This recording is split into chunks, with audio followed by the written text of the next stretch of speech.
আসসালামু আলাইকুম বন্ধুরা, আশা করি সবাই ভালো আছো। আলহামদুলিল্লাহ, আমিও ভালো আছি।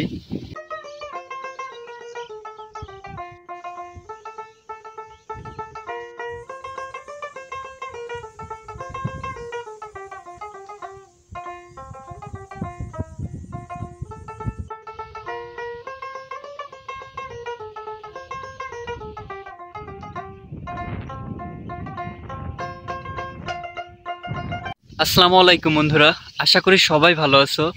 আলহামদুলিল্লাহ, আমিও ভালো আছি। বিলকুরুলিয়াতে আসছি। এই যে বরাবর রাস্তা, কিছুদিন আগে এই রাস্তাটি করা হয়েছে। আজকের আবহাওয়াটা দেখো যে কত সুন্দর, সত্যি তুমি মুগ্ধ হয়ে যাবে যে আজকের আবহাওয়াটা কতটা সুন্দর। সুন্দর বাতাস আসছে পশ্চিম থেকে, সুন্দর হাওয়া দিচ্ছে, এবং এই দিকে দেখো মেঘলা আকাশ, সবুজে ভরপুর। আসলে আমরা তো সুখ শব্দটার সাথে খুব কম পরিচিত, দুঃখটাই সবচেয়ে বেশি আমাদেরকে ঘিরে ধরে, বা দুঃখই আমাদের সবচেয়ে বেশি সঙ্গী হয়ে থাকে। অনেকের অনেক টাকা পয়সা আছে, কিন্তু সুখ নাই। আসলে সুখ কোথায়? সুখটা আসলে এই প্রকৃতির মধ্যে। টাকা পয়সা ধন দৌলত সবকিছু থাকতে পারে, কিন্তু মনে শান্তি নাই। কোনো না কোনো দিক দিয়ে অশান্তি থাকেই। আবার অনেকেই যারা গরিব হয়ে জন্ম নিছে, বা যারা গরিব, তারা সবসময় দুঃখটার সাথেই পরিচিত। কিন্তু গরিব মানুষের সুখ আছে কিভাবে? যারা গ্রামগঞ্জে মাঠে ঘাটে হাওর বিলে থাকে, তাদের কিন্তু ভরপুর সুখ। দুঃখ থাকলেও তাদের সুখ আছে। তারা এই যে খোলা মাঠ, প্রকৃতি সব সময় দেখতে পারে, এরকম নিত্যদিনের আবহাওয়া দেখতে পারে। কৃষক কৃষক শব্দটার সাথে আমরা সবাই পরিচিত, কিন্তু কৃষকরা কেউ দাম দেয় না কেন? আসলে সব সাধকের বড় সাধক হলো কৃষক। কৃষক হচ্ছে দেশমাতারই মুক্তিকামী, কিন্তু এই কৃষকের কোনো দাম নেই। কৃষক অন্ন যোগায়, ভাত তুলে দেয় আমাদের, কিন্তু আমরা এদের দাম দেইনি। ওই কৃষকের ছেলে যদি কৃষক হয়, চাষার ছেলে চাষা ভুষা, নানান ধরনের কথা বলে। যাই হোক, দুঃখ কষ্ট সব থাকবেই, কিন্তু প্রকৃতির মধ্যে আসতে হবে। প্রকৃতি সবসময় আমাদেরকে সুখ দেয়, শান্তি দেয়। আজকের আবহাওয়াটা দেখো কি সুন্দর। এটা হচ্ছে বিলকুরুলিয়া।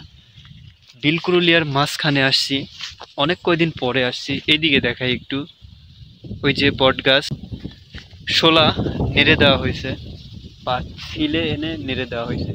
এদিকে একটু দেখাই যে পুরো বিল পানি। আমি অনেকবার ভিডিও দেখিয়েছি, শুকনো মৌসুমে পুরো বিল শুকনো থাকে, শুকনো অবস্থায় দেখিয়েছি। আবার এখন পানি আছে, পানি অবস্থায় দেখাইলাম। এই দিকটাতে দেখো কি পরিমাণ মেঘ, দারুণ হাওয়া দিচ্ছে।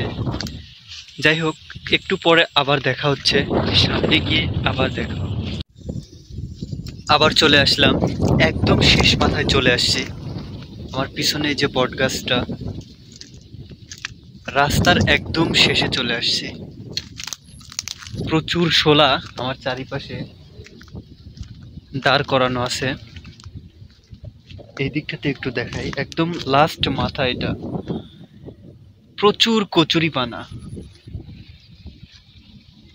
মানে আমার যখন ভীষণ মন খারাপ হয়, দুঃখ কষ্ট খুব করে ঘিরে ধরে, তখন আমি এই বিলকুরুলিয়ার মাঝখানে এসে এইখানে একটু দাঁড়িয়ে থাকি, বসে থাকি, ভীষণ ভালো লাগে।